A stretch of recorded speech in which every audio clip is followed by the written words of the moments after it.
Starting this one. And this is for online, so you can turn that out for now. Can I put it here? Yep, you can do that. This is for online. So what I want to do is Maybe we should do a mic check to see if people online can hear us. yeah, I'll do that with my phone. Alright.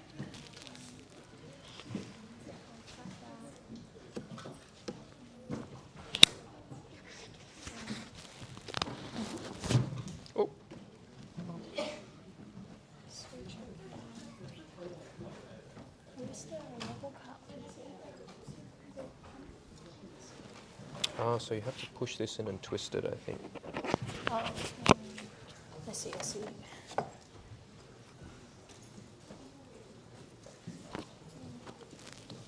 Do you have speaker notes that you want up while you're speaking over? No, I'm all good, thanks. Okay.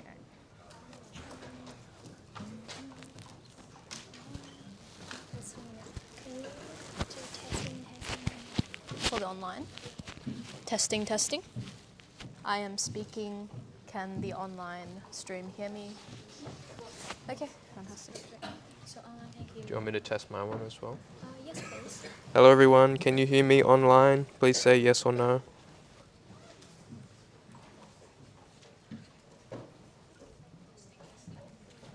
Oh, was the delay?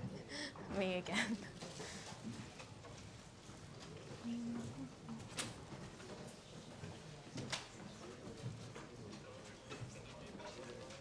Clear? Yeah, very clear. Oh, that's very nice. Very good.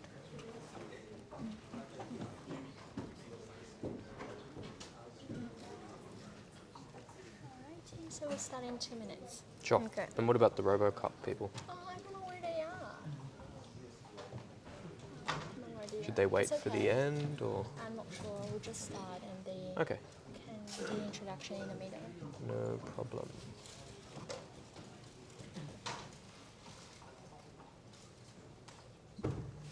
I'll move this out of the way.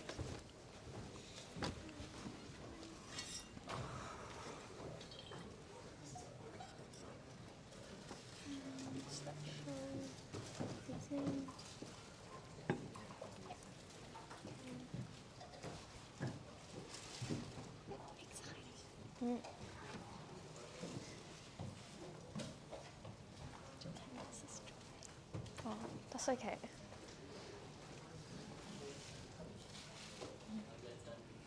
I think it's one of those lectures that students don't attend because they think it's very common sense.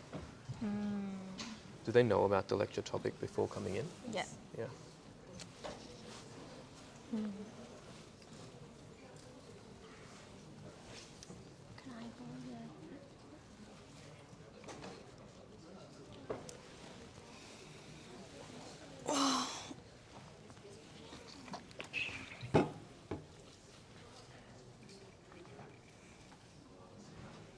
First online lecture though. Kind of keen. You've done First live lecture? Yeah, online. Sorry. Yeah. Yeah. Have you've done these before though? Not a real. What this be? Oh, sorry.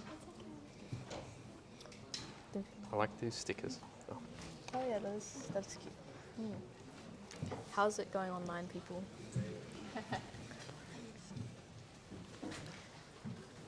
Oh, the slides. Okay.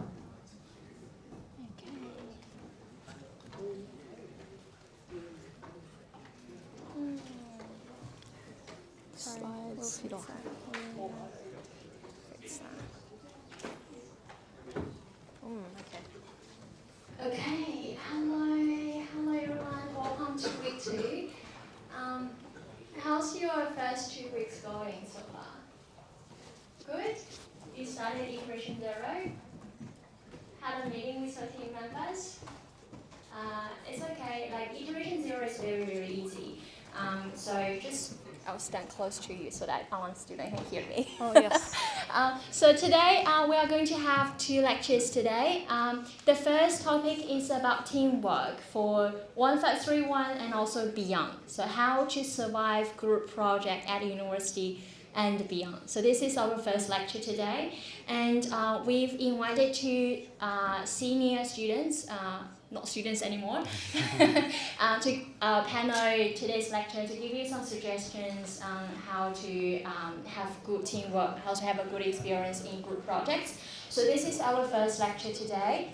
After that, we'll do a second lecture on requirement engineering. So if you recall our first lecture last week on Tuesday, we talked about the different phases in software development lifecycle. And the first one is how we can get requirements. So we'll talk about requirement engineering after the first lecture. Okay, so now we'll hand over to Oliver and Remy to give introduction of themselves and start the lecture for today. Thank you. Thank you so much. Before I get started, I just want to know, hands up if you are in your very first term of university. There's a pre-request for this course. Sorry? There's prerequisites. Okay, cool. I was wondering why I do see familiar faces around the room. I have taught a couple of you before, which is cool. Anyway, welcome to How to Survive a University Group Project. So my name is Oliver, with me is Rani, and today we'll be talking about all of the mistakes and the lessons that we've learned throughout our university degree when it comes to working with other people, so that hopefully you can avoid making the same mistakes as us. Okay, which are we on here? Yep. Okay, so I would like to, thank you. I would like to just quickly introduce myself. So my name is Oliver. I recently, it's not working for some reason. It's not on, okay. And the camera is here, by the way. Ah, okay, I will stand over here. I recently graduated with a bachelor's in mechanical engineering. It's been over a year now, actually. And you may be thinking, what am I doing here, giving a lecture for computer science? I actually met Yu Chao a couple of years ago when I was teaching DESN 1000. I was teaching the Robots to the Rescue stream. And when I was teaching that course, I noticed that by around week 4, there were a lot of arguments in the classroom. There were a lot of students that were having meetings at their desks that were very unproductive, and things just weren't flowing well. And so I stopped the class halfway and I said, okay guys, look, I want to share some tips for how to actually work as part of a group. And to me, I thought they were very simple and common sense because I was a senior student at that point. But at the end of the lesson, 4 of the students came up to me and they said, sir, that was very helpful. Could you talk more about those tips again in the next lesson? Because that was the most valuable thing that we've learned in our degree so far, is how to work effectively as part of a team. So since then, I spoke to Yu Chao about it and we put together this deck of slides called How to Survive a University Group Project. Not just in this course, but hopefully you'll be learning things that you can take to beyond this course. I took 13 group-based courses as part of my own degree, which is way more than you're supposed to, partially because I love taking group projects, and partially because my marks tended to be better than those individual courses where I suck at the exams. I've also taught 7 group-based courses. It's probably more like 8 or 9 since these slides were made, at least over 1,000 students. I was also the interior department lead at SunSwift Racing for 2 years, so I've got experience with leading and managing both very small teams and very big teams. So I've basically seen and made all of the mistakes that you can see and make in a group project. I'm here to give you the general teamwork principles, and Rani, who's with me here, is going to be teaching you how these principles can apply to COMP1531 specifically. So I'll hand over to Rani. Thank you, Oliver. So, a little bit about me is that I'm a very experienced COMP1531 tutor. So, I've been teaching the course for 3 years. Basically a grandma, ready to retire. I've interned at a few companies. I've been involved in a lot of student-led, group-based activities. And I'm an experienced slacker and high-performing leader. And the most importantly, I unironically love group work. Yes, my friends have called me insane for having this opinion. So, now that we've told you a bit about us, I think we should say, why do we need a lecture on teamwork anyway? I'm sure that if I saw this lecture in my list of lectures, I'd be like, nah, skip. I got it, teamwork, bro, everyone knows how to do that, right? But the reality is working as a team actually isn't so easy, and it's something that we want to take the time to present some ideas about how to do.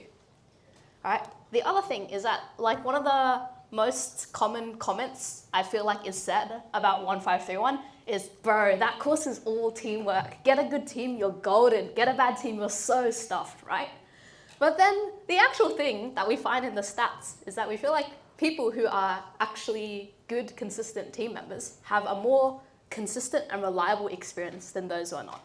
Obviously, there are niche cases where that's not going to be the case, but overall, we find that to be the case. So we want to make your success in this course a little bit better than random chance, right?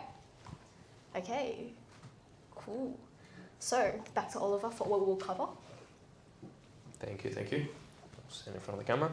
So in today's, I guess you could call it mini lecture, we'll be talking about how to run an effective meeting, how to plan out and assign your tasks within your team, how to keep up to date with progress, how to make sure that people get their work done on time, which can help relieve a lot of stress, how to be a better contributor, especially if you are lacking in technical skills, how to make sure that people get their work done to a high standard, which is important if you're trying to get a HD in any course, how to plan for conflict, and we would do that using a group contract, how to make decisions as a group in a way that doesn't lead to a big fight, what to do if someone in your group is slacking off, which I guarantee will happen to you at some point in your degree, how to manage internal conflict within your team, the peer evaluation process for this course, and a few other things. Now, quick disclaimer, the strategies that we are teaching you today are not compulsory.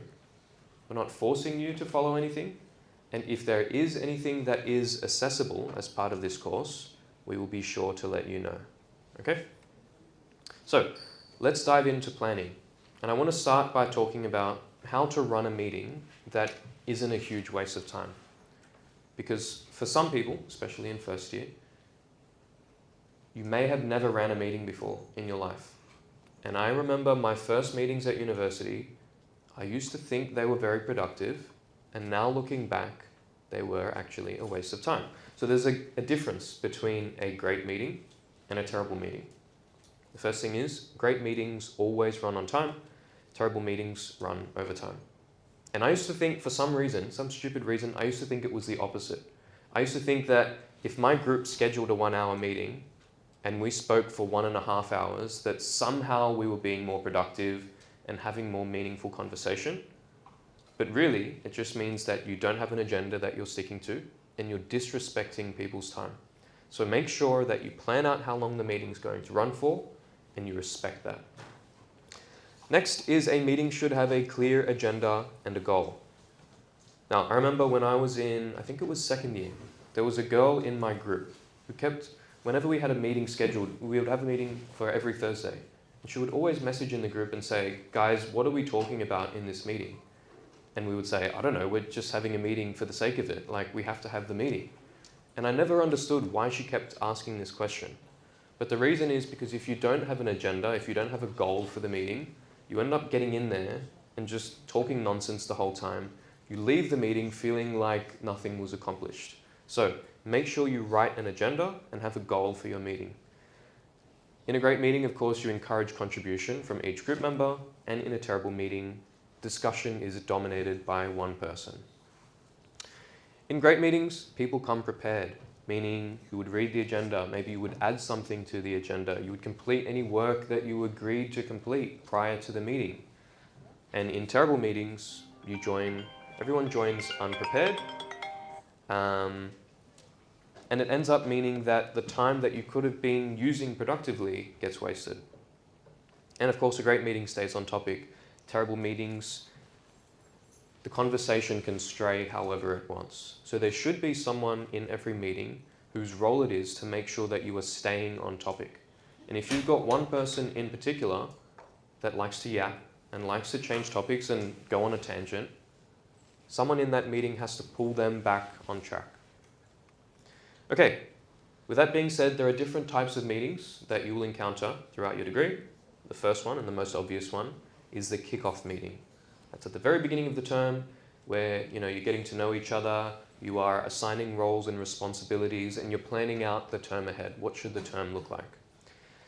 We've got the weekly status update meetings, which is what most people think about when you hear the word meeting. When you see a lot of people sitting in a room, each person goes around one by one, updating each other on their progress from the last week. And then similar to that, but much shorter, is called the daily stand-up. So in some situations, it may be necessary for you to meet on a more frequent basis. And those meetings are very short and snappy. In those meetings, you talk about, last week I said I would do this. So far, I have accomplished this. The things that are blocking me from making progress are this. Oh, that's okay.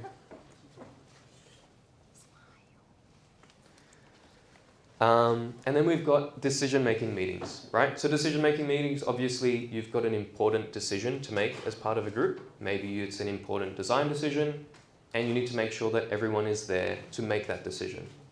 And then we've got design reviews. So maybe a product has been designed, something has been programmed, a report section has been written, and you just need to review it with your team. And then we've got this thing called a debrief meeting.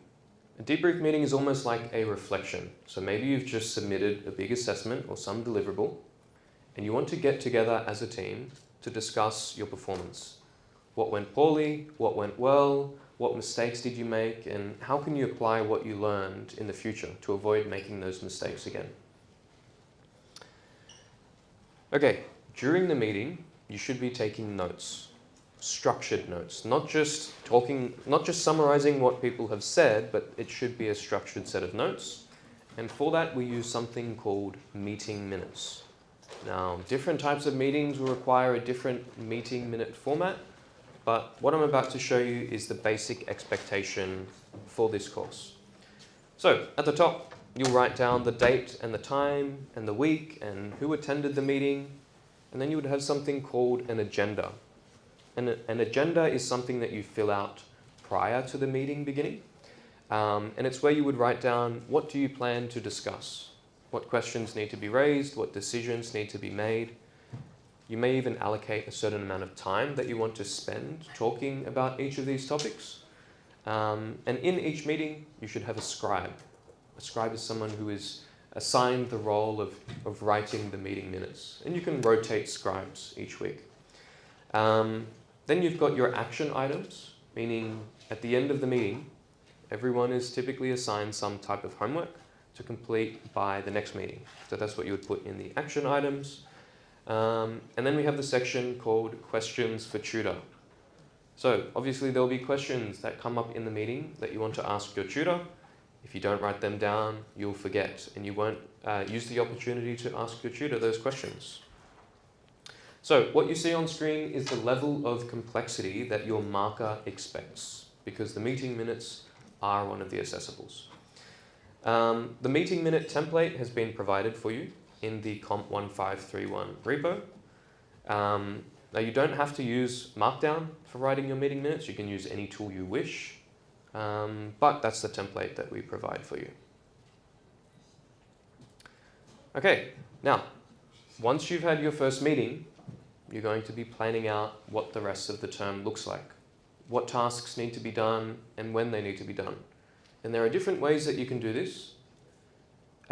In general, one of the most common ways that we would do this is using what's called a Gantt chart.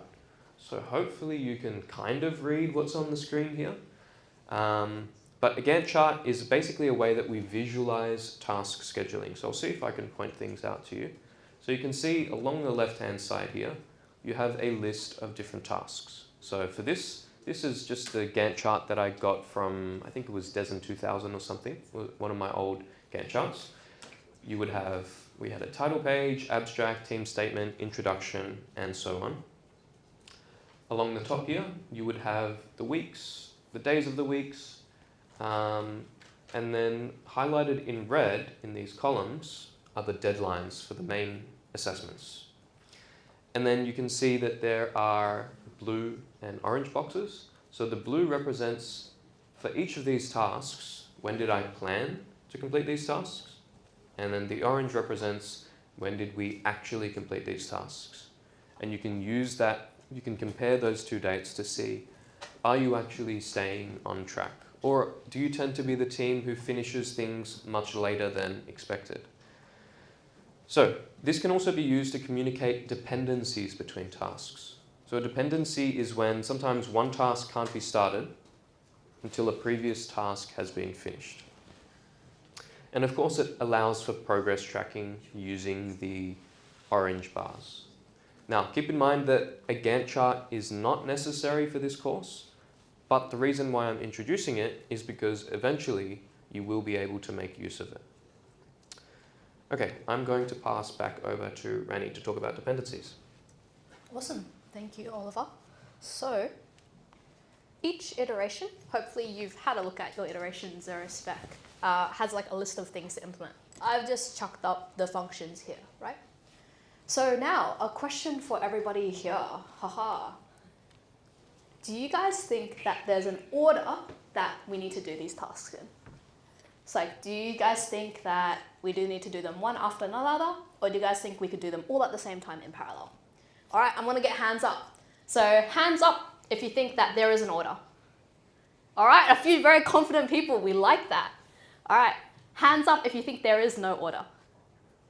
Or a few other confident people rejecting the majority, we also like that. All right, what's the, Yuchao, does the online people have any opinion? They could be third part. They have some delays. They have some delays, okay. We'll assume that they agree with the majority then. Sorry if I'm misrepresenting you guys online. So the answer is, wow, yes and no. So, no, because of Git, you can work on branches in parallel. This means that in 1531, you should never ever be blocked from doing work. So if you come to a tutor and your excuse is, oh, nah, I couldn't start my function because I was like waiting for like another group member, bro, that's not valid in Git, because in Git, you can make another branch from main, you can work on your own function, right? You don't need to wait. However, some functions will rely on other functions to test. So in that way, there is an order in terms of actually testing and making sure things are working. And because of this, what you might do is you might draw up a little bit of a dependencies graph. So you might say, hey, in iteration 1, in order to test auth register, we need the clear function. Because how can we test at all if we're not clearing between tests? And then suddenly you might have the realization, wait a second, every single other function relies on clear. So if we don't have clear, we can't test at all. Okay, this clear function is really important to get merged in early. And then you might also realize, hey, wait a second, if I don't register a user, then I can't create a quiz. And if I can't create a quiz, I can't do a whole bunch of other functions and test them, right? So you might draw up this quick dependencies graph. And this dependencies graph is not telling you about the order that you have to work on things, but it's telling you about the order that you want to be merging into main, right? Cool, any questions about that? I see some confused faces. Okay, maybe that's just how people's faces look, that's okay. All right, cool. So the other thing you guys might notice when you're drawing up this graph is that you might have some circular dependencies. What does this mean? So let's say I'm doing quiz create and Oliver's doing quiz list. I might realize, hey, I want to write a test where I create a whole bunch of quizzes, list them, and check that they're all created. And actually, Oliver, when he's writing quiz list, might feel the same, right? He's like, oh, wait a second. To test my quiz list works, I need to create a whole bunch of quizzes and then list to check that the quizzes I created are listed. And so I need the function quiz list to do quiz create. He needs the function quiz create to do quiz list. So we have a circular dependency here. What should you do in this case? Really easy. Chat to your teammate and be like, hey, look, can you write the test, Oliver, about quiz create, quiz list, and just break it in one direction, right? Alternatively, if you don't want to just push that on someone else, you can say, okay, let me write some test to-dos, just saying that, oh, I will add these tests later. You can always add more tests later in COMP1531, so you don't need to feel like you have to write all the tests before you're writing the function. Cool. Any questions about breaking dependencies? No? Okay, cool. Let's move on to distributing tasks fairly. Thank you. Okay, so a eventually it's going to get to the point where you have listed out all of the tasks that your team needs to complete, but now you need to distribute them. And one of the main mistakes that students will make is they just distribute tasks arbitrarily. So I want to give you some slightly more structured tips. Number one is you should be assigning specific roles, meaning there could be a team leader, for example. There could be someone who manages all of your files, someone who makes sure that the meetings run on time, someone who is responsible for writing an agenda for the meetings, that kind of thing. So think about the different tasks that need to be accomplished, and can those tasks be assigned to a person for the remainder of the course. Next thing is to remember that not all tasks require a high level of technical competence, meaning that if you are not the best programmer in the world, it's not an excuse to hide away, because there will be some tasks that you can complete. For example, project management, sending out reminders of upcoming deadlines, user interface design, brainstorming test cases, usability testing, writing documentation, report writing, and so on. There's a lot of things that you can do, even if you don't have a high level of technical competence. However, in this course, in COMP1531, documentation contribution is not an adequate substitute for code contribution. So everyone needs to contribute technically to some degree, but there are still other things that you can assist with if your technical skills are lacking. Okay, next thing is what I call the verbal agreement of equity. You may be thinking, what is that? That's when you hand out a task and you ask whoever you've handed it out to, is everyone happy with their tasks? Are you comfortable with the workload? And does it seem fair? And I know it seems extremely basic to have to ask these questions after handing out tasks. But some of the arguments that we've seen as tutors result because the person who was given a task, 2 weeks later they come back and say, actually, I didn't agree to doing this task. I don't know how to do this. I never wanted to do this. I'm not interested in doing this. I can't do this because I've got too much external work going on. And as tutors, we think, why didn't you just negotiate this earlier? Why are you handing out tasks and not checking that people are able and willing to complete the tasks? Okay, I think this is your slide. I'll hand back to you. Okay, awesome. Thanks, Oliver. So, assuming now you've figured out generally what tasks there are and you've assigned the tasks to people, how can we get like a really quick glance at the progress of our assignment? Well, we want you to use a task board. So what is a task board? It's a project management tool to track tasks, maybe the description of what the task is about, the status of the task, as well as who's in charge of that task. So here's a quick example of a task board. Hopefully you guys can see that at the back. But you can see that we have some different lists for the progress, as well as some little issues in there as well. There's different views of a task board. For example, you could have a simple layout that's just to do, doing, done, and then add additional tags for other things. So for example, this group's added documentation and ready to review. But the basics, oh, yes, Yu Chao. Is this available on GitLab? Yes, this is available on GitLab. Great question. So the task boards are in the sidebar of GitLab. You can go to boards and this will pop up. You can create different boards, and when you create issues, they will automatically appear on the board. Yes. Any questions about that? Yes, Yu Chao. Should we create this for our group project? Yes, great question. So in iteration 0, I don't think we require you to do this, but as of iteration 1, you will be required to use a task board to show the progress of your work.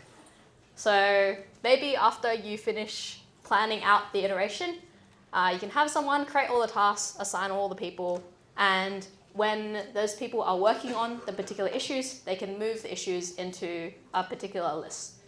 For example, you might have a list for testing. The person who is in charge of clear, maybe they can move clear into testing when that happens. Okay. All right. So, Yes, so a real quick thing about task boards is that when you're doing them, the course expects you to, at the minimum, add a description of what the task is about, add the assignee, so who's in charge of that task, and also add like a deadline. So you might be like, okay, we want clear done on some date. As long as you have those two things, you'll be okay. All right. Moving on to development. So what often happens at the start of an iteration is that students will get together and they'll plan out the iteration and then they'll have another meeting next week. Let's say iteration 1 is released like on Sunday, you meet up in your lab on Wednesday, and then your next meeting is the week 4 lab 3 days before it's due. In between your first meeting and the second meeting, you're going to have a fog of war where everyone kind of knows what everyone else is meant to be doing, but you don't actually know what's going on, right? What happens if you come back in the second meeting and no one's done their task? Suddenly you have 3 days to reorganize everything else, right? And get everything done. That's a bit uncomfortable, right? So we want to avoid putting ourselves in this situation, right? So what else can we do? It's been mentioned before, but we can have these stand-up meetings. So I don't know about you, but I would not be wanting to have a 1-hour meeting every day with my group. Sorry, don't love my group that much. Might be different for you guys, right? So what we can do instead is a stand-up. So what is stand-up? They're a short daily progress update. They talk about what you did, what problems you face, and what you're going to do. They can be synchronous or async. So for example, your group might be like, okay, we're just gonna send our progress every day or like every 2 days in MS Teams in our team channel, right? Or you might be like, oh, you know, like we'll just have like a quick call to just chat about it, right? And what does that look like? So here's an example of an async stand-up. You can see at the top, some poor bloke has been charged with posting to make everyone else post their stand-up. You can see that when they're talking about the stand-up, they've very importantly highlighted their blockers. So, I can't probably test admin quiz name update until this person has finished admin quiz create. I'm also struggling a bit with just testing, and I have some other coursework coming up, FYI. So this gives a really clear indication to their teammates, hey, what needs to be solved in order for this person to be able to progress with their work, and also a heads up of what's going on. Also, we have another member of the team that's contributed to the stand-up, and they're saying, hey, sorry, in the last few days, I was busy with some other assignments. I'll finish quiz create today, if possible, and get out. So firstly, we love that transparency, right? This person hasn't done their work, but they're clearly communicating to their team that they haven't done it, right? And that's a lot better than just not replying, right? Because that way your team will know, oh, okay, so this person, they might be struggling or they might be having trouble. Maybe we'll check in with them. Or if it's getting close to the end of the iteration, hey, I might say, oh, hey, Alvin, yeah, no worries, man. Do you want me to help write the test for this? And you can focus on writing the function, right? That way you're putting yourself in the most likely success situation. Also, we really like how they're asking for help, where they're like saying, oh, hey, actually, I'm stuck on this particular issue. Can you, if you have some time, can you help me? Cool. So on this, though, a really important thing to emphasize for COMP1531 is that we don't want you to feel like you're expected to help your teammates. Maybe I phrased that in a weird way, but you shouldn't feel like you have to teach your teammates the course. That's not your responsibility, and there are course resources they can be redirected to instead, where they can go to the help session or they can ask on the forum, right? You should definitely help your teammates if you have time and you want to, right? But if you're feeling like someone is always like relying on you or something else for their work, that's probably not a great position to be in. So you should try redirect them towards course resources where they'll be supported instead. Yes, you Chow. I have a couple of questions. The first one is stand-up required? The second one is, where should we have the stand-up? Is it on Microsoft Teams? The third question was, I forgot. Oh, good. Okay. Okay, so the question was, is stand-ups required? Yes, so in future iterations, not iteration 0 because it's quite short, stand-ups are required. So your tutor will look for your group doing a few stand-ups every week for that iteration. where should you guys do these stand-ups? So actually what we prefer for you guys to do is to do them in Microsoft Teams. You can do like here where you create a thread and then everyone replies, right? However, if you're using another communication app, whether that's Discord or Instagram or something else to communicate instead, we're happy for you to do the stand-ups there, but like add the screenshot somewhere in your repo so that your tutor can see them, right? Yes? Sorry, comment again. We strongly recommend using Microsoft Teams. You can use other platforms for casual stand-ups, but in case there's some conflicts in later weeks, we can only see the chat history from Microsoft Teams. Unfortunately, we can't track like Discord or Instagram. We can only see the history from Microsoft Teams. Yeah, so just repeating that for the online students. You can use other communication platforms casually and whatever, but what is marked and the tutor will be able to use in order to dispute conflicts is MS Teams. So just for your own safety or whatever, we strongly recommend MS Teams. If you like really want to use other things, that's fine and you can go ahead. Okay, cool. Next topic, Oliver. Thank you. We're going to play a bit of a game. So for this game's goal is to teach us about how to make sure that people get their work done on time. So I'm going to be showing some screenshots of conversations that I've had with my early year groups, and I want you to tell me what I've done wrong. So for this one, I said, hey Sam, considering that you have experience with 3D modeling, do you mind making a model of the enclosure? What do you think I did wrong here? Yes? Yes, very good. I did not have a deadline. Normally I don't get that answer so quickly. I did not have a deadline. And as a result of not having a deadline, Sam thinks that he does not need to get it done. It's an excuse to procrastinate endlessly. And I actually have a to-do list of my own. And it's sort of like a Kanban board format where some things have a deadline and some things don't. And the things that don't have a deadline have been on my to-do list for months and months and months. So if you don't assign yourself a deadline or assign someone else a deadline, assume that the task will just never get done. Always set deadlines. Next one. So for this one, I said, hey team, here is a summary of the tasks for this week. Please complete by next Tuesday's meeting. So for Mary and Jason, the task was to write up the justification for the design decisions section of the final report. So I did, yes? For the previous slide, Yep. Isn't it rude to directly give a deadline when asking if the person says yes to making a model? Yes, absolutely. That's a really good point to bring up. Is it rude to give someone a deadline and to give someone a task if they haven't agreed upon it? And so that goes back to our point before about verbal agreements of equity.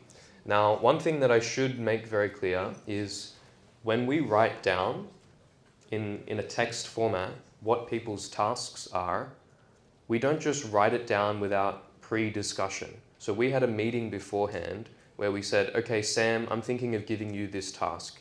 Are you okay with it?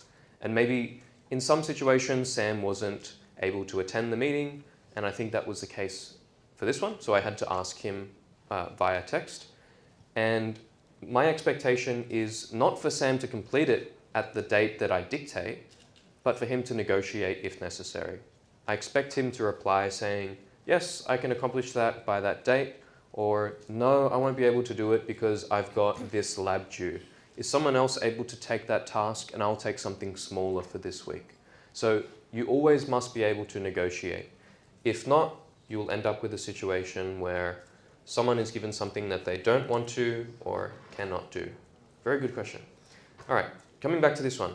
So the task for Mary and Jason, because they were buddied up on this task, was to write up the justification for design decisions section of the final report. Now you can see that I've got a deadline there, complete it by next Tuesday's meeting. I've got assignees. Both of them have agreed to doing it. What is the mistake? Because we got to the next meeting and the task wasn't done. I see a curious hand over there. Oh, yes. Is it like you didn't clearly define what Mary or Jason does? Yes. So I have assigned 2 people to one task. And this is a very, very common thing that we see students doing. And I don't really know why. I think it's because they're scared that someone will be lonely doing the task all by themselves, so they give them a buddy to work on that task with them. But what ends up happening is Mary says, oh, I thought Jason was going to do that. And Jason says, oh, I thought Mary was going to do that. And even if they do collaborate on it, they have to find a time which they are both available to collaborate. And in many instances, it just doesn't happen. It delays your progress. So instead, you should be more clear and distinct when you hand out your tasks. Now, that's not to say that we are not trying to collaborate at all and everyone should just do their own thing and silo themselves in a hole. But it is to say that responsibilities need to be clear and distinct.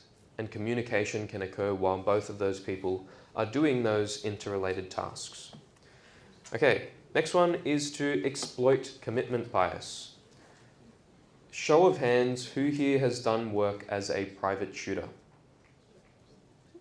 Okay, a few people. For those of you private tutors, put your hand up if you've ever had an instance where a student has not completed homework and gave you some stupid excuse for it. Okay, almost all of the hands went back up. So, I used to work as a private tutor and I would give out homework tasks and I would come back the next week and nothing is done. And I would ask them, how come you didn't get this work done?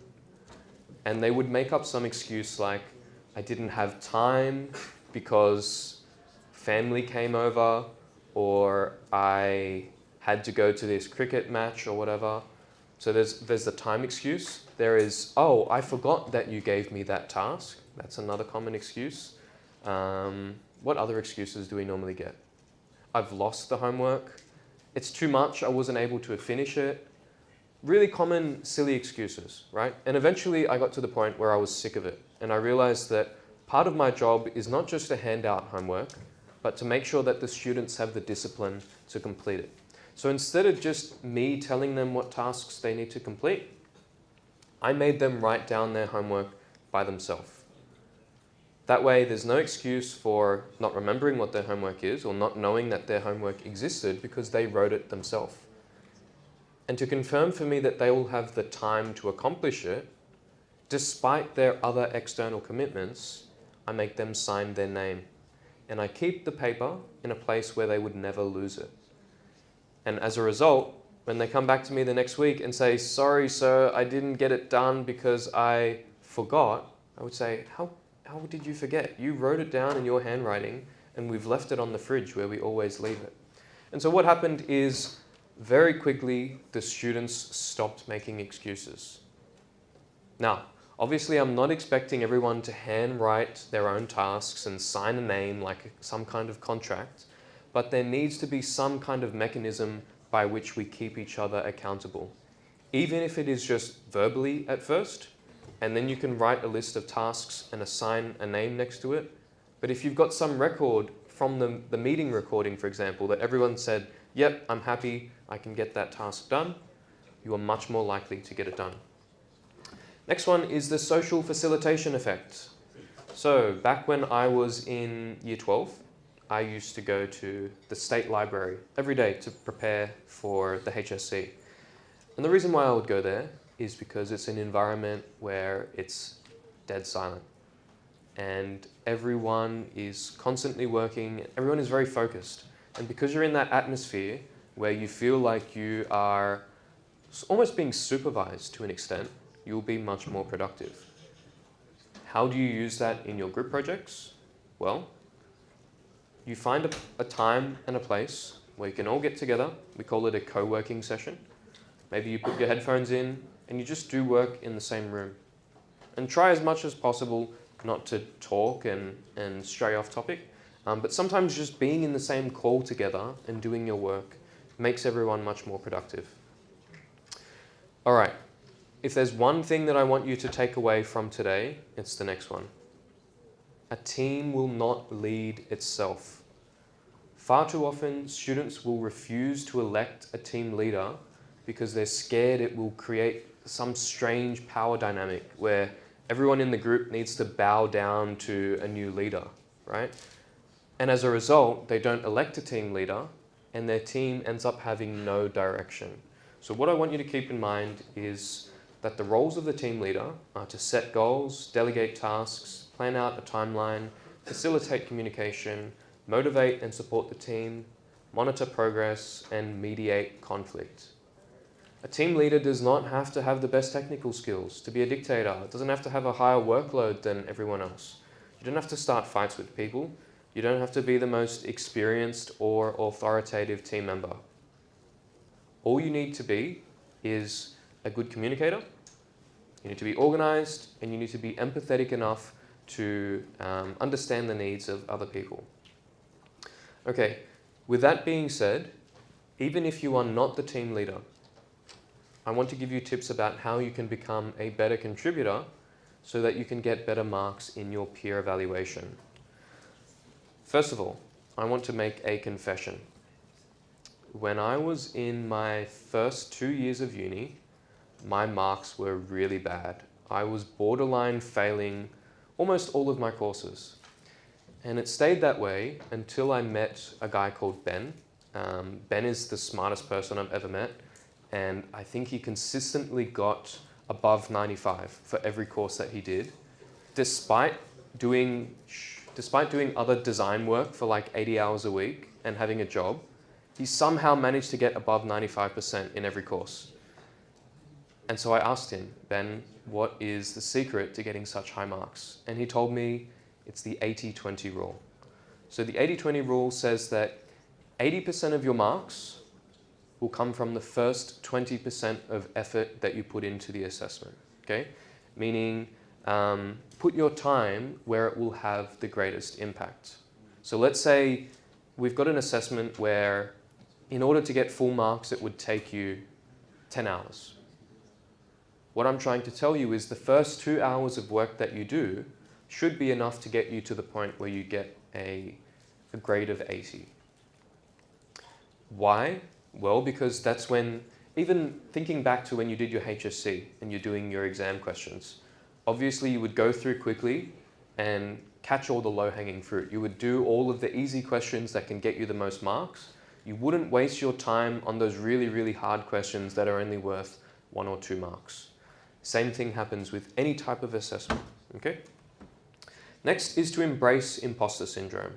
So imposter syndrome is when you feel like you are unqualified or undeserving of the position that you have been given, and you feel like you don't deserve to be doing the task that you've been assigned.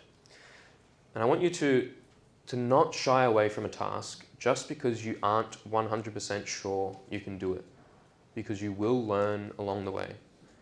And from my own experience, the courses that taught me the most and developed my confidence as an engineer the most are the courses where I would enter and have no idea what I'm doing, and I have to figure it out along the way. And somehow I always figure it out, and it builds confidence in you, because if you've been faced with a problem before that you had no idea how to solve, and you managed to somehow solve it, you will have the confidence that if you were in a similar situation again in the future, you could do the same. Next is to be transparent, meaning if things aren't going well, tell the group. If you aren't going to get a task done on time, tell the group. Don't stay silent about it because it harms everyone. Okay, now that's some general principles of how you can be a better contributor, but I want to hand back over to Rani, who will give you some specific tips on how to improve your technical skills in this course. Awesome, thank you, Oliver. So the first thing about improving technical skills is that you need to understand what it is that you're struggling with. So I think often there are some students that maybe they struggle with programming, and I'm like, hey, what's going on? Then it's like, coding is hard. But coding is hard is not a very useful statement, right? How are you meant to improve if just coding is hard? So we need to try and break that down into something that's more clear. So for example, it might be a very common, difficult concept in the course is like HTTP service or API service. It might be, hey, I'm struggling with HTTP service, but hey, that's something definable, right? And if that's definable, we can break that problem down into smaller pieces. So HTTP service, there's lots of different components of it, right? There's maybe the server itself and the routes in it. There's maybe the tests in it. And there's maybe as well making a request, right? But now that you have the individual components, you can be like, okay, which individual component am I unconfident with that I don't understand? And you can understand that component. And once you've understood that component, then now you can understand how the components fit together. And going through that process, you'll be like, okay, there's this concept that I used to struggle a lot with, HTTP servers. But now I understand each of the individual components in a HTTP service, and I understand how the concepts fit together. That means if a bug happened, let's say in my tests, right? I can track that bug throughout the entire process of my server. And then obviously if you can track it, you can find where something's going wrong, right? So first three things is you need to understand what you find hard, break it down, and then understand how it fits together. Cool. Okay, so let's say you've done this, but you still can't find this bug or this issue. Then it's really important that you ask for help. So I've been in a lot of tutorials where I see a student, maybe they're working on a lab, and they're just like hard stuck. And they're hard stuck for like the first 5 minutes of the tutorial, and they're still hard stuck in like the last 30 minutes of the tutorial. If you've given something a solid go, so maybe you've spent like 30 minutes trying different things about the issue, sometimes it's helpful to take the time to go away and ask for help. Even while you're structuring the question to ask for help, you might realize and suddenly solve it, right? But you don't want to be in a position where you're blocked and you can't move on. So it's really important to ask for help. The other thing is that within your teams, you might have other students who are better at programming than you, right? And in order to be able to gain the most from the teamwork and learn from them, you should also try and read other parts of the code base, right? So while you yourself might be assigned, I don't know, like clear or admin quiz list, right? Your team members will be making merge requests into master with admin register or description update, right? And in the merge request, you can go to the changes tab to see what their code looks like. And from that, you can be like, oh, hey, we had to do a similar thing here, but they did it this way, right? Maybe you don't understand that, but you can comment on it, or you can message them and be like, hey, I saw you did this in this really cool way. Could you explain it a little, right? Or you could like look it up yourself. And that way, you shouldn't feel just restricted to changing your own part in the code base, but feel like you have the ability to understand and also change others. All right, finally, a very important thing for programming is that practice makes better and perfect is an illusion. If you're perhaps a more high-performing or perfectionistic student, or maybe you're just very an anxious student about the work that you do, you might feel like a pressure to get your code perfect, write perfect tests, like super amazing, no issues, right? But that feeling will actually make it harder to start. So it's really important to, when you're working on something, you need to start first. And after you start, then you can incrementally improve it. So you get to the end. And hopefully it's close to perfect, although it never will be. Another final thing about technical skills is that technical skills take time to develop. They're not going to be better by you being like absolutely cracked one day and just like doing all of your code, right? They're gonna improve when you put in consistent effort every day to learn. So as part of this process, yes, it's important to go and engage in it, but also it's important to be empathetic to yourself while you're learning them. You're going to struggle, you're going to find things that you can't solve. You're going to be some things that you're like, oh man, I already saw this in the lab, right? Why can't I apply these skills? But it's okay, it's just part of the process. So be empathetic to yourself while you're doing it. Okay, cool. So we talked a little bit about reading others' code, but what are some actual formal things for how we read others' codes? In general, like we want to review, and as part of that, we also want to know what is the definition of completion of a task. So what does finish mean? So let's ask the question, what will happen if your team and your team members have a different definition of finish? So let's say one person in your team, right, their definition of finishing their task is that you've got their merge request up, they've fixed all the merge conflicts, it looks amazing, all the tests are parking, and it's one click away from merging. And then let's say one dude in the team, he's written basically the function stub like locally, it's done, it's not committed or anything, and there's like no tests, but you know, it's not even in a merge request and it's not been reviewed, but it's ready to rumble, right? What's gonna happen is that you guys, or these two people, are gonna meet at the next meeting, where the first person is gonna be like, dude, why didn't you get your work done? And the other person's gonna be like, hey, but I did, what do you mean? And there's gonna be conflict and resentment there, right? Because the team did not define what this finish of a task actually looked like. Yeah, so obviously we don't want to have resentment and these unmet expectations happen. So hopefully when you guys are handing out tasks, also be really clear about what does the task mean. Does it mean that you push up the merge request and include that in your stand-ups so people can see the code that you've done? Does it mean that you want someone to have a look at your code and have a review before the deadline, right? So make sure to set what your definition of completion is. All right. So the other, there are a few other things that we want to include to make sure that your tasks are done to a high standard. Number one, relevant to the things that we were talking about before about reading code, is code review.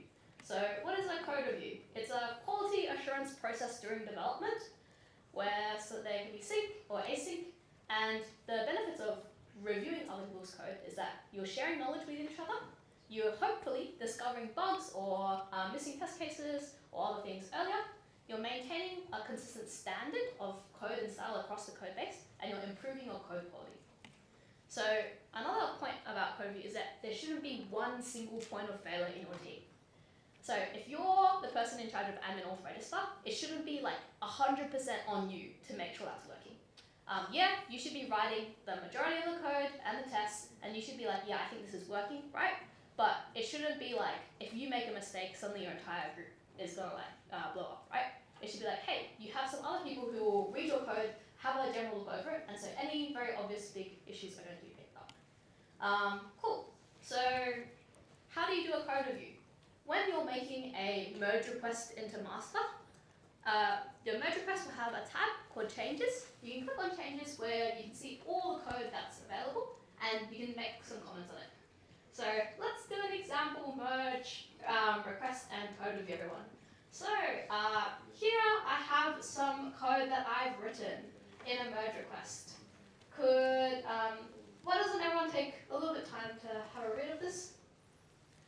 Are there any issues with my code? Any styling things? What would you comment? Yes, down the front. The type of braces for the function in the first case, it's compact braces, and the if condition, the opening braces on the new line. Yeah, fantastic. So really great pickup. So the styling and formatting of the braces has changed. On the first line, I have the braces next to the function name. On like the 5th line, I have them on the next line. Anything else? Yes, on the side. There are no comments in the code. Oh, yes, fantastic. So I've clearly written some kind of helper function, some even numbers, and I haven't included a helper function. If I haven't included a helper function, how does someone like debugging my code not know what this does? They will have to read the code, right? Which, you know, sometimes is good, sometimes not so much. Yes, at the back. The indentation's really funky. Yeah, fantastic. So in COMP1531, we ask you to have 2 space indentation rather than a tab or rather than 4 spaces. I'm not following that convention here. I've got really weird 4 space indentation, not consistent with JavaScript. Mac is somehow not working, so I'll just quickly fix the Mac.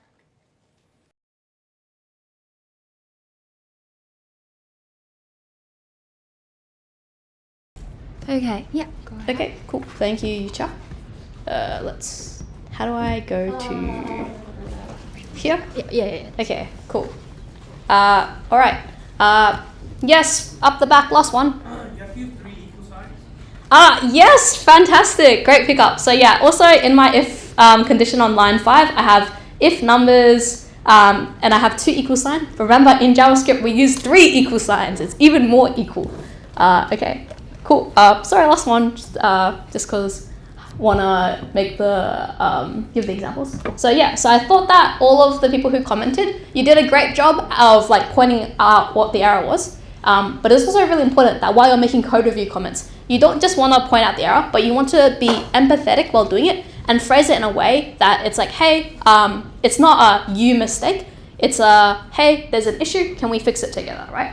So something that you guys might have noticed is that down here we have, oh, maybe I can point. Haha.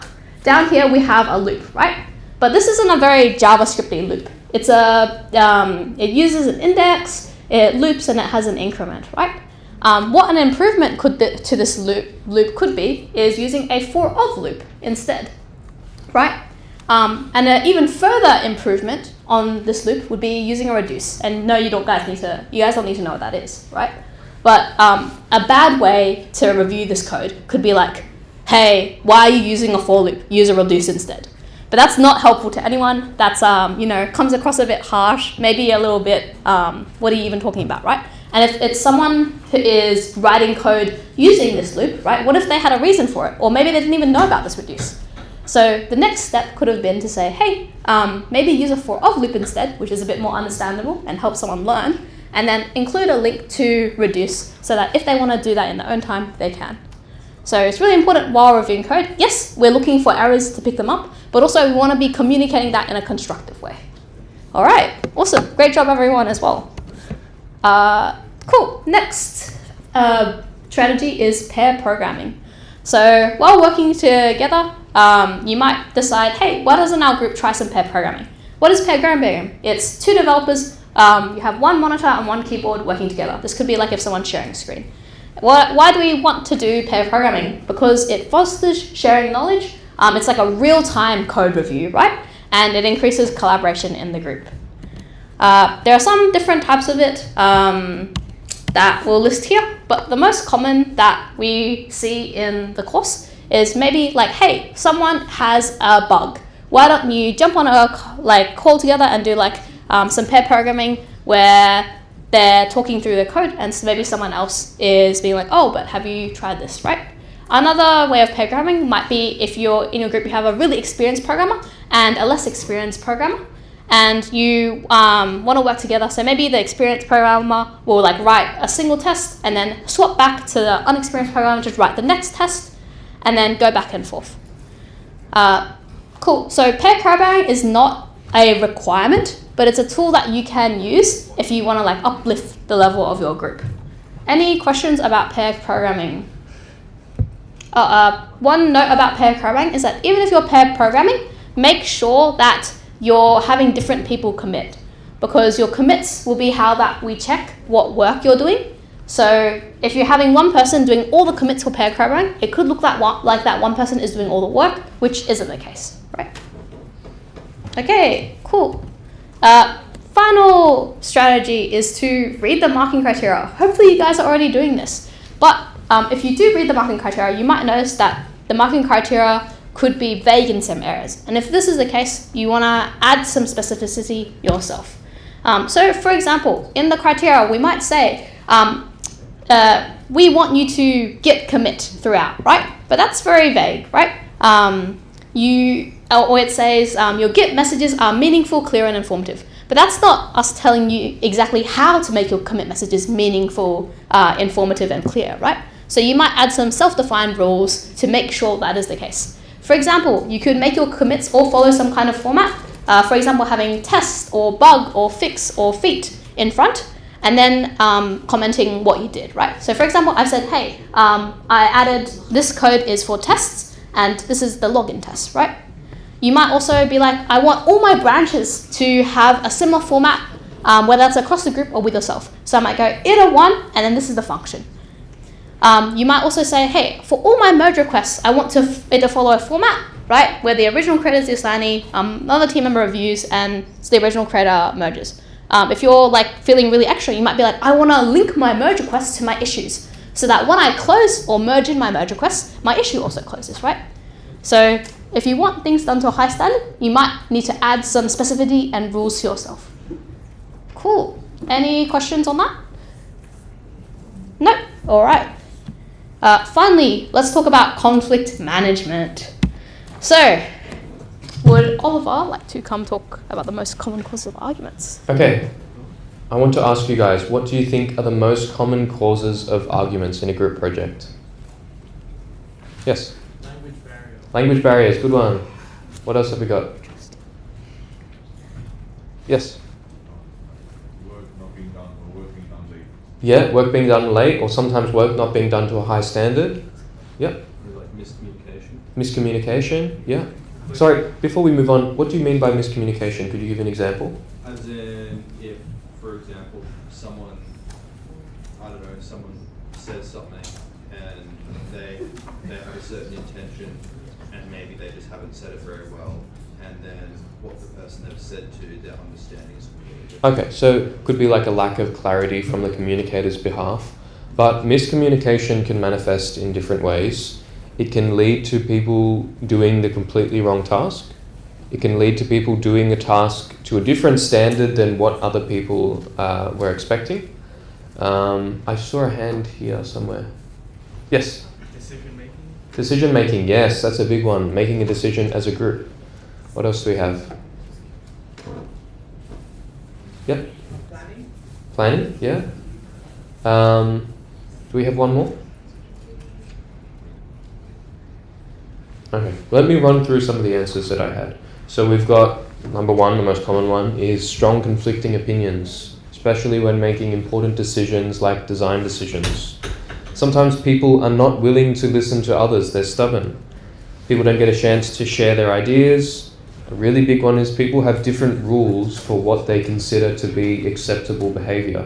For example, is it acceptable to turn up to a meeting 5 minutes late? Well, it depends on who you ask. Sometimes the workload is not being shared equally. You don't have clear rules about when and where to communicate. So I remember in one of my past group projects, someone got really upset about the fact that someone else was messaging at 3 a.m. And sometimes we would talk on the Microsoft Teams group chat, and sometimes on Microsoft Teams, sometimes in the Messenger chat. So there weren't clear rules about when and where to communicate. People not attending meetings, people not doing their work done on time.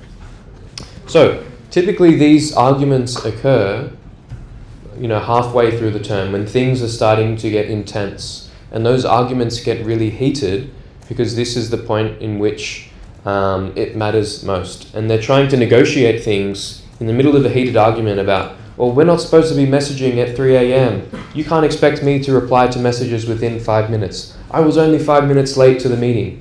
And you're negotiating these things through a heated argument. And to avoid this, we should have these negotiations early in the term. And to do that, we use what is called a group contract. So, as you can see on screen, the group contract is here. Everyone writes their ZID and their name, plan when and where you will schedule the meetings, how will you record the meeting minutes, where will you communicate, what's a reasonable response time, how will you handle conflicts, make decisions, what do you do if you get stuck, that kind of thing, okay? So this is another one of those things that is accessible, and it is assessed in iteration 0, and there is a template provided for you in the repo. All right, now we get to the topic of how do you make decisions as a group. A lot of the time, group decisions look like this. So let's say the question someone asks is, which Kanban board should we use? One person says GitLab issues, GitLab issues, GitLab issues, GitLab issues, GitLab issues, and then the odd one out says Jira. And in most cases, they would do a majority rules decision and go with GitLab issues. But the problem with this method of making decisions is, what if Jira was better, but no one wanted to take the time to hear out the Jira person? So instead, conversations should look a little bit more like this. Which Kanban board should we use? And then this person can say, I know everyone wants to use GitLab issues, but do you mind if I share why I think Jira is better?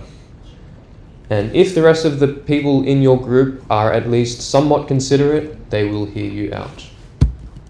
Okay, sometimes you'll get arguments that are really silly that looks like this. Let's call the variable data, let's call it data store. And they argue over something meaningless and trivial.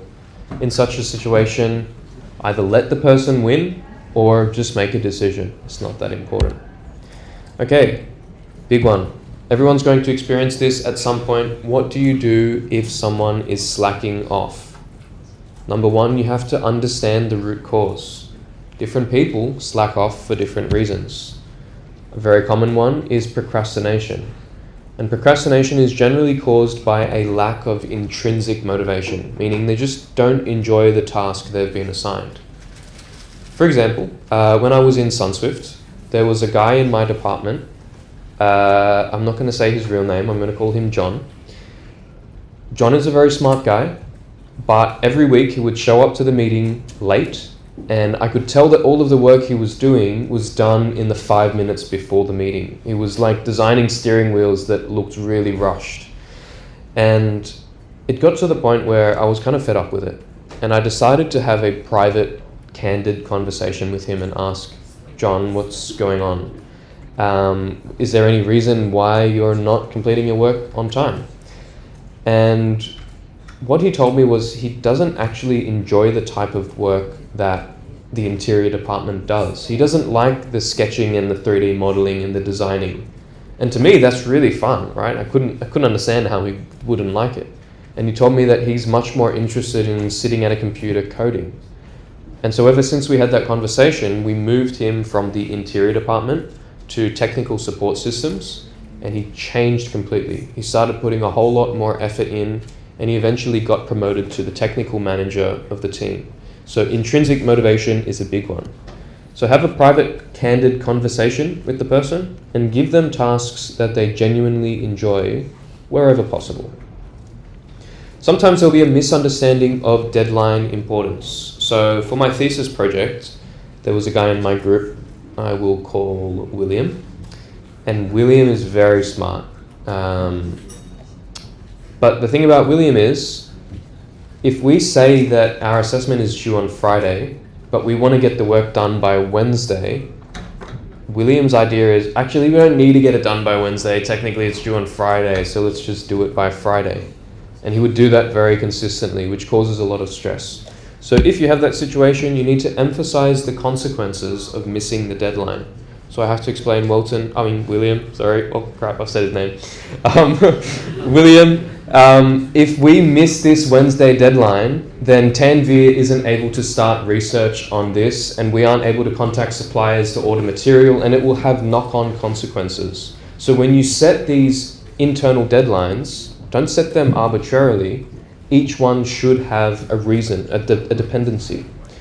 Next one is overwhelming task size, meaning you give someone a big task and they just feel overwhelmed, they don't know where to start, and then they panic, and then they don't tell anyone in the group chat, and it never gets done.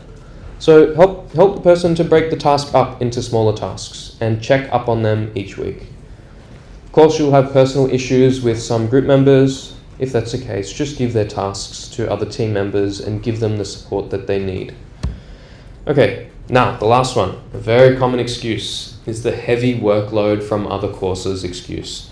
Sorry, I didn't do the work because I had this lab due, or because I had to submit this report. And to be honest, this is a very rarely valid excuse.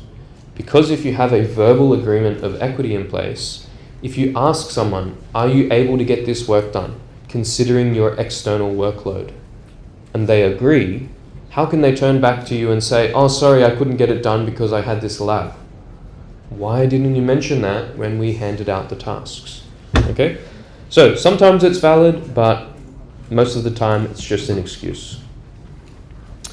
I will hand back over to you to talk about conflict management. Awesome. Thanks, Oliver.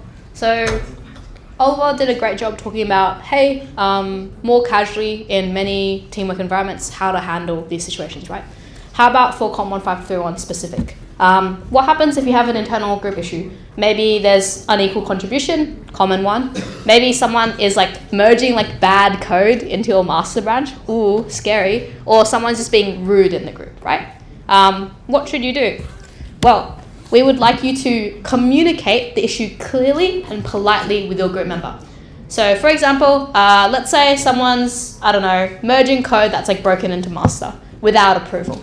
You might be like, hey man, by the way, the course wants us to get approval before merging. But I noticed that you didn't hear. Was there a reason for that, right? Maybe they don't know at all that even that is the requirement, right? Or maybe they were like, oh, I thought I had to rush to get work in because the deadline's coming up, right? In that case, you might be like, oh yeah, so it's actually a requirement. Can you make sure to do this next time? hopefully they say yes, right? Or you might say, hey, even though you want to get the work in before the deadline, if the code is bad, then that means that actually we'll fail more test cases and it'll reduce our mark, right? So hopefully by having this discussion, you're able to work together to solve the issue, right?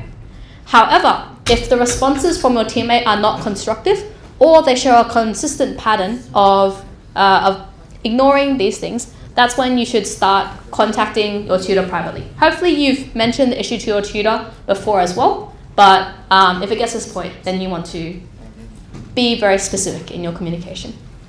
All right, any questions about this? This is the most common issue of conflict that will come up. Okay, cool, next. What happens if you have a disappearing group member? So they were there a week ago when you had the meeting doling out the tasks, but 5 days in, they have not responded to any of your messages. Well, you should message them on MS Teams, so visible to your tutor, about their whereabouts. If they do not reply in 48 to 72 hours, you should be continuing as if they do not disappear. A really good analogy for this is like, let's say you're actually in a workplace. So you're working for, I don't know, Atlassian or something, right? If a member of your team at work randomly disappeared, you wouldn't keep waiting on them, right? If there was a deadline coming up, you'd be like, okay, don't know what's going on with them, hope they're okay. Let's reprioritize the work and continue, right? Now, what's important here is that students, a lot of times, they might feel bad because you're like, oh, you know, but like, what if they were like working on this and they were halfway through? Or like, I don't want to like be taking work away from them, right? But you have to understand, if they're not the one communicating and responding, then they have lost the opportunity to work, and that's on them and that's not on you.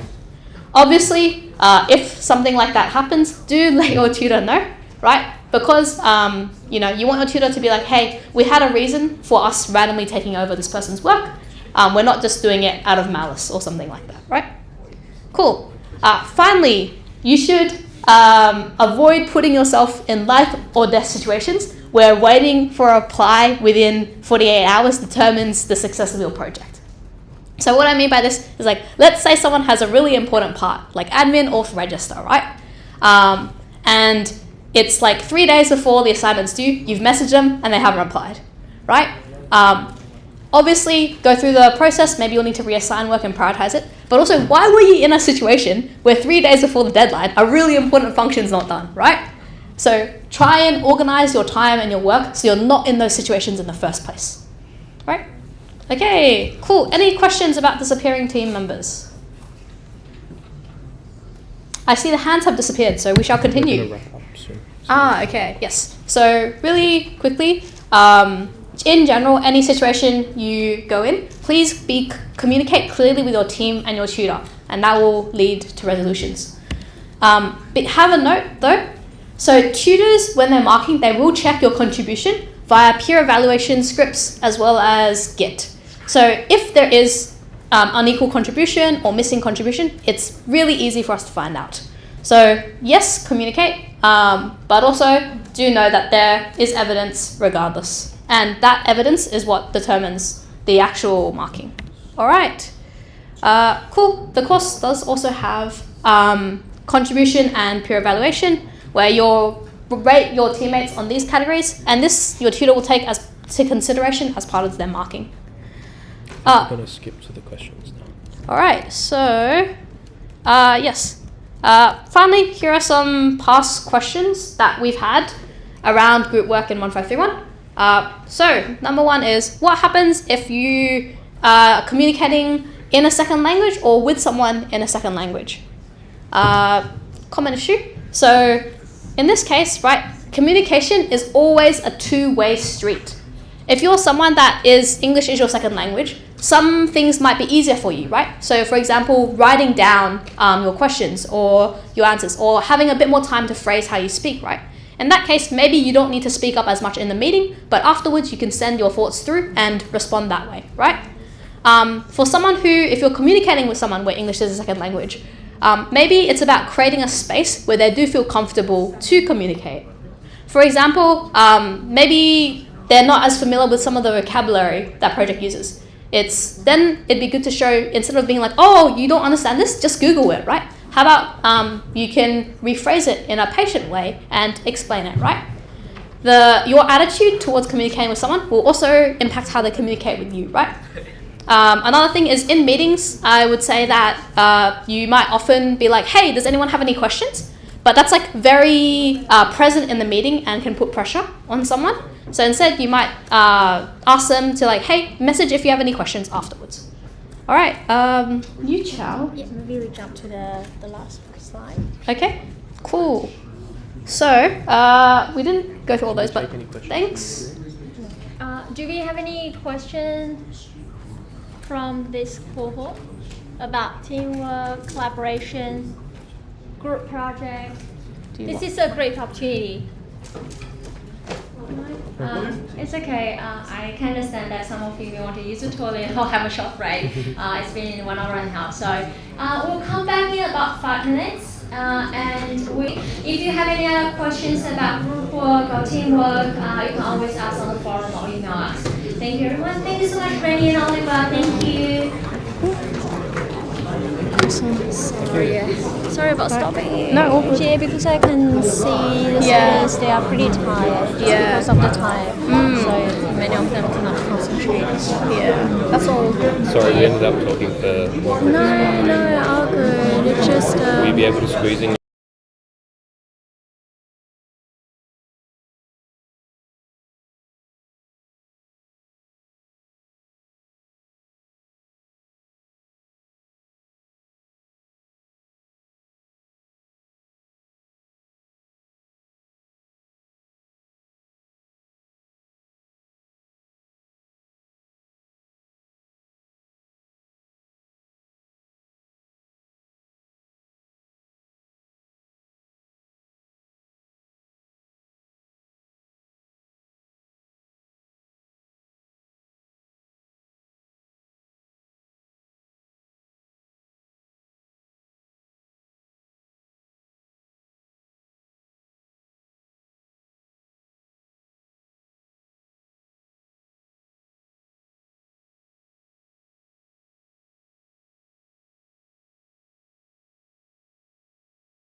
Welcome back, everyone.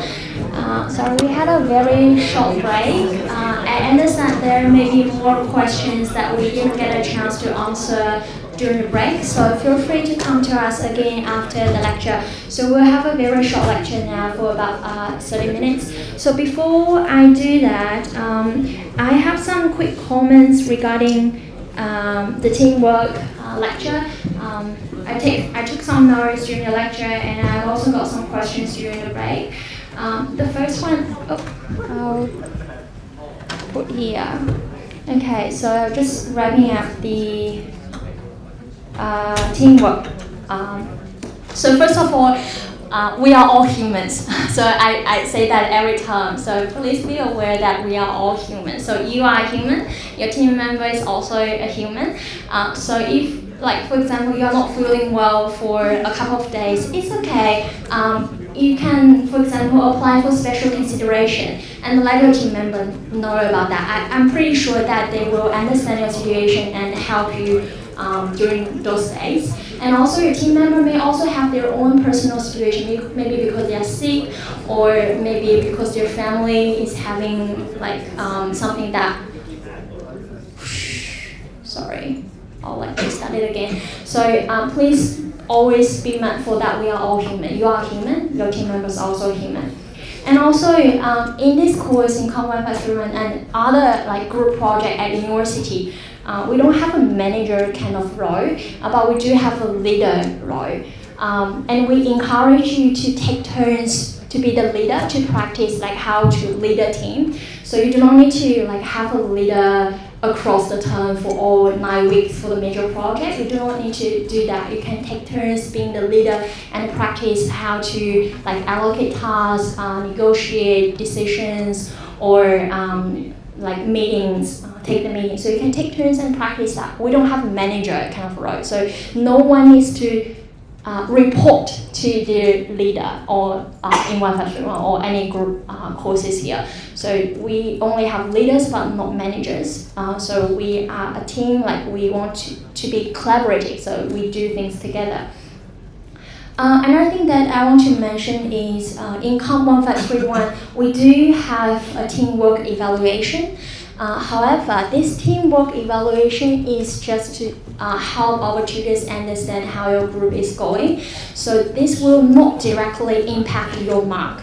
So teamwork evaluation will never directly impact your mark at COMP1531.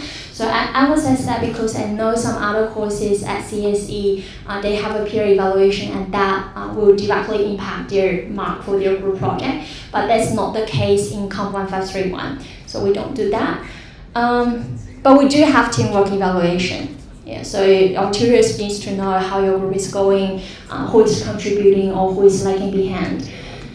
Another thing that I want to mention is we will have another industry guest lecture at the end of the term in week 10 about like project management. So that will be an industry guest lecture from a consultancy company. So if some of the contents that we talked about today doesn't make much sense to you, or you don't know how you can apply that in your project, you will try to practice through the term, and then at the end of the term we'll have another lecture, and then that one will help you reflect and learn how you can learn from your experience this term to help with your future courses or your future career.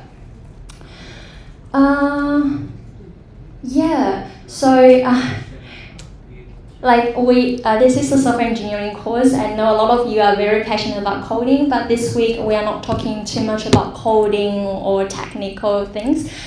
We designed this for two reasons. The first one is teamwork is so important, that we want to teach you the skills, the techniques at the beginning of the term. And also we'll talk about requirement engineering very soon. And that is the first phase in software development lifecycle.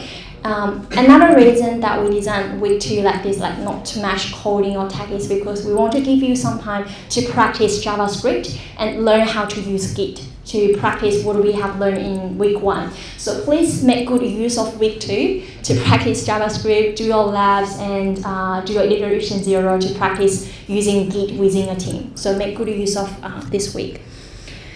Okay, the last comment that I want to make before we move on to the next lecture is about disappearing group members. So some of you may have noticed that some very rare but not common, but some group they have disappearing group members already. This may be because some students are dropping. So by end of week 2, we'll have group members drop the course. But before iteration 1 start, the groups should be settled. So if there are some disappearing group members, maybe because they already dropped. Okay, but we will help you figure that out before iteration 1 start. So don't worry about that. Okay, fantastic. So now let's talk about requirements. Okay, so why do we talk about requirements? We actually briefly explained, sorry, I just changed this Mac. So in week 1, the very first lecture, we briefly mentioned what is requirement engineering, but we'll talk about that in more details today.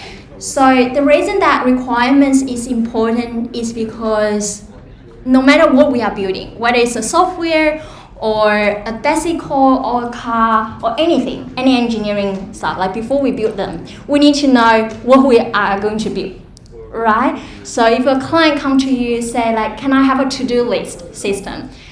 You need to ask like, what kind of to-do list system? Like what kind of feature do you want to see? What do you want the system to be able to do? How do you want the users to use the system, right? So these are all requirements. If we don't understand this properly, we may waste of time and building something that is not useful or it's different from what client is asking us to do. Right? So this is why it is important. And also there's some misunderstanding from my previous students, and they feel like requirement is something that I need to before I do requirement, I need to have some technical skills, like how to build a server, how to develop a web app. However, that's not the case. Like you do not need to know anything about the tech skills like coding or building a server or developing an app. You do not need to know any of those tech skills, and you can still do requirement engineering. So this is the very first step of software engineering. So before you do any development, you should do that. Okay, so this is a recap of what we mentioned in our week 1 first lecture, the software development life cycle. So we will talk about requirements today and also this Thursday. We'll cover all of these in COMP1531 throughout the 10 weeks, but we are now here at the requirements. So by definition, what is requirements? So IEEE defined requirements as a condition or capability needed by a user to solve a problem or achieve an objective. So it's basically what a user needs, what a user can achieve with your system. So this is called requirement, and we will describe with more details, describe it as agreement of work to be completed by all stakeholders. So everyone involved and can be impacted by this system. And it should also include descriptions and constraints of a proposed system. So why important? It is the foundation, right? Before we build anything, we need to know what we are building, who we are building it for. And it also helps save time and cost. So if we understand the requirement wrong, like we may build something wrong and then we'll need to go back, it takes more time and also more money, right? And it's the basis for verification. So after you build something, you need to verify whether this is useful, whether it works well, right? So where's the basis for this verification? It's the requirement that we identify at the beginning. And it also helps manage scope. So for example, we are doing, again, like this to-do list app. I want to add some more AI features to help me make my app or system more smart. I want to have an AI system for for quizzes in to-do list system. So this is so weird, right? So having very clear understanding of the requirements help us manage the scope. So do we need more features? Is this feature useful? Right? So when we have this kind of confusion, or we want to understand more, we can always go back to this requirement document to make sure that we are very clear with the scope. Okay, so there are two types of requirements, which are functional requirements and non-functional requirements. What's the difference? So functional requirements specify a specific service or capability that a system should do or should not do. It's just what the system does. So for example, let's use the to-do list app as an example again. So functional requirement may be the system can help the user add one to-do item, or the users can delete a to-do item and mark it as complete. The users can add a deadline to that to-do item, or the system can assign like who is responsible for this to-do item. So basically what the system can do, what your software product can do. So these are called functional requirement. However, there is also non-functional requirement. So non-functional requirements is not what a system can do.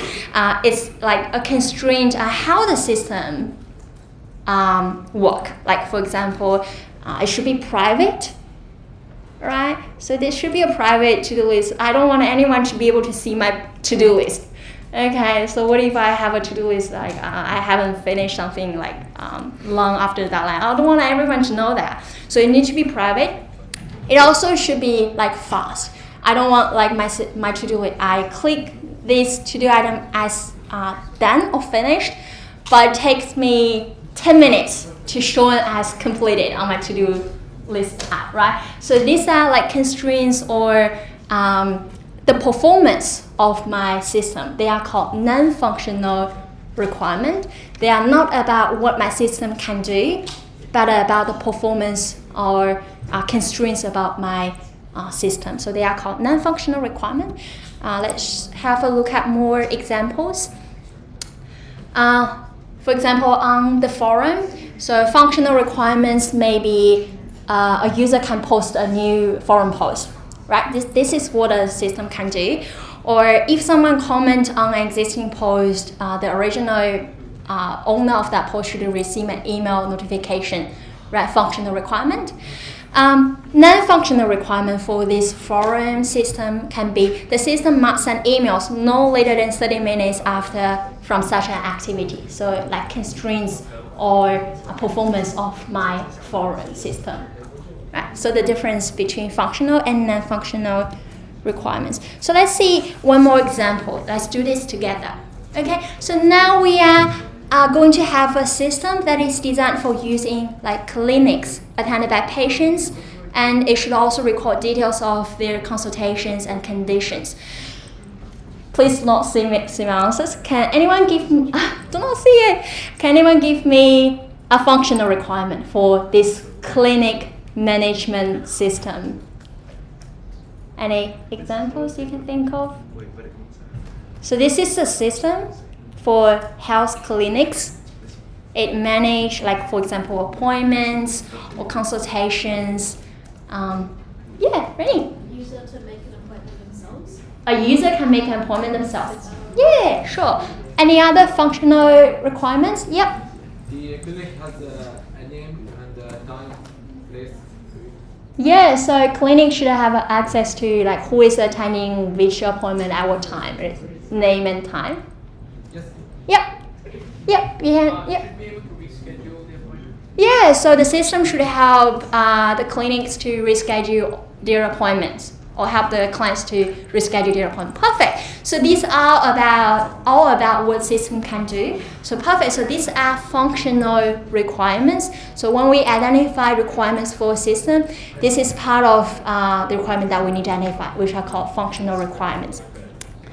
So problems can sometimes arise when requirements are not precisely stated. Okay, so I have an example here. The first one, a user shall be able to search the appointment list for all clinics. Okay, so different people may have different understanding about the search here. So how do you understand search? Yeah, begin. Time and place. Sorry, what? Time and place. Time and place. Yeah, can search by time and place. Any other ideas about search?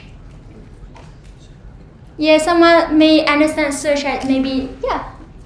Maybe you could enter a search term and scroll through this. Enter a search term and scroll through it, like keyword? Yeah. Yeah, sure. So you can see that search can be pretty vague here. What do you mean by search here? Search by what? Search by name, search by clinic, location, what is it? Right? So we try to be as precise as possible in our requirement statement. However, in most cases, this is not possible to be 100% precise. But we just try to do our best to avoid such kind of vague, because what the clients ask about this system should be able to search, and what the developers understanding about the search may be different. So we need this kind of document, we share the same understanding about what this search means here. Okay. Yeah. I'm not going to show that. So, okay, I can do that. So let's consider this example again. But for non-functional requirement, so remembering that non-functional requirements is about constraints of performance of your system. So here, let's use this clinic system as an example again. So the non-functional requirement here kind of about different characteristic of your system. For example, maybe about the product requirement, which is here, the system shall be able to all clinics during normal working hours, Monday to Friday, 8:30 to 5:30 p.m. And downtime should be within 5 seconds in any one day. So this is about the performance of this system. Right, so this is called product requirement. You do not need to understand these terminologies, but this is just to give you an understanding of what non-functional requirement looks like. So non-functional requirement may also come from organizational requirements. For example, here, users of the system shall authenticate themselves using their health authority identity card. Right, so this is kind of non-functional requirement coming from the organizations. Yeah, question? I don't really understand why that is a non-functional. Yeah, why? Wouldn't it be a feature? Oh, okay. So the question is, we don't understand why this is a non-functional requirement. Is it a feature? So if we say that system should authenticate a user, so that can be a feature. But here's more constraints, and this constraint is coming from the organization, it's from the health authority identity card. Does that make sense? So non-functional requirement is about the constraints or performance of the system, and this constraints is from the health organization, from maybe legal statements or whatever. Yep. So there may be some external requirements. So constraints again, you can see here, this is also a constraint. The system shall implement patient privacy provisions as set in this law. So this is also a constraint set on this system. And this constraint is from law, external requirement. Yeah. So another difference you may notice from functional and non-functional requirement is in many cases, non-functional requirement may impact the whole system, how the system works. It needs to be private, it should follow the patient privacy provisions. So it doesn't only have impact on one single feature or one single thing that system can do. It has impact on more broader system design. So non-functional requirement.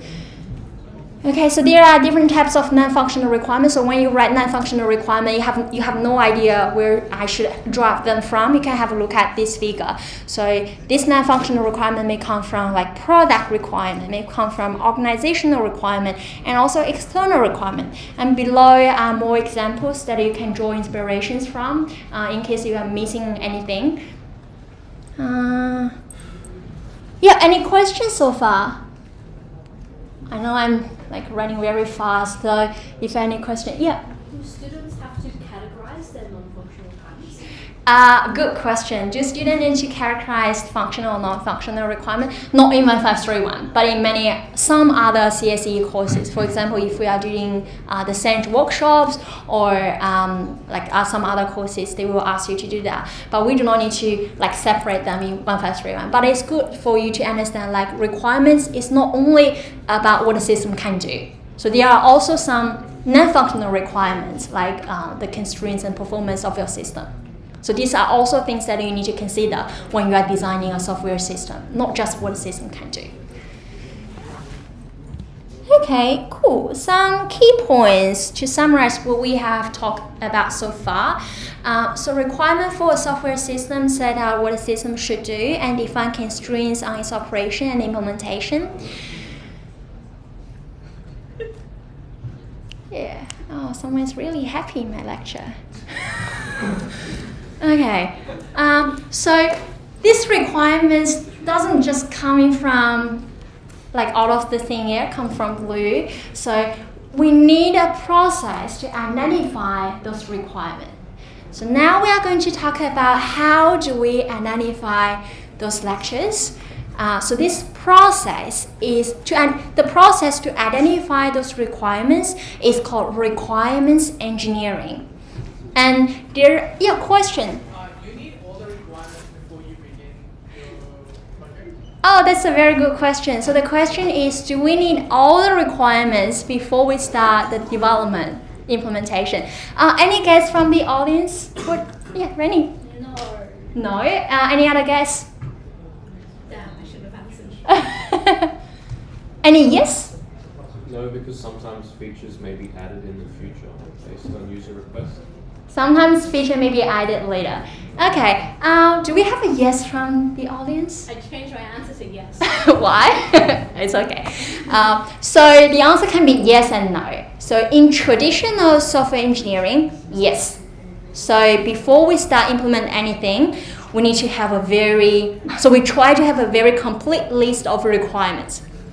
Remember the waterfall model that we described in the very first lecture? So you can't go back to the waterfall. So we start with requirement engineering. So when we have got all the requirements, and then we can move on to the next step, which is implementation, and then testing, and then maintenance, and so that is traditional software engineering. However, given that the software world is emerging so far, we want to deploy our product as soon as possible.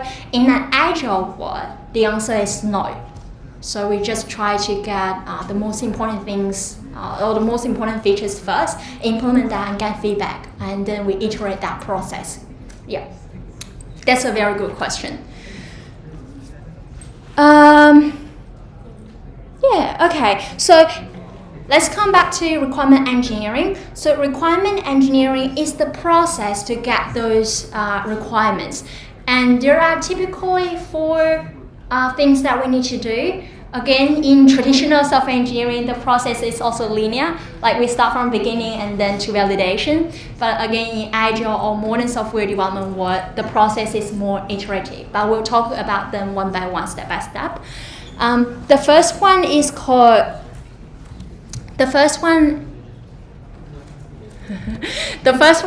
elicitation.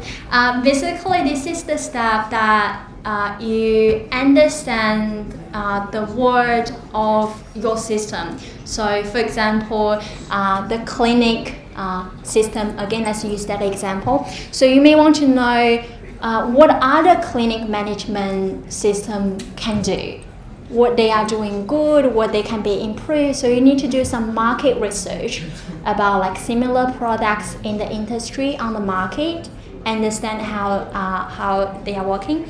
And you may also want to do some interviews with the stakeholders. So stakeholders here may include, so you want to talk about the potential users.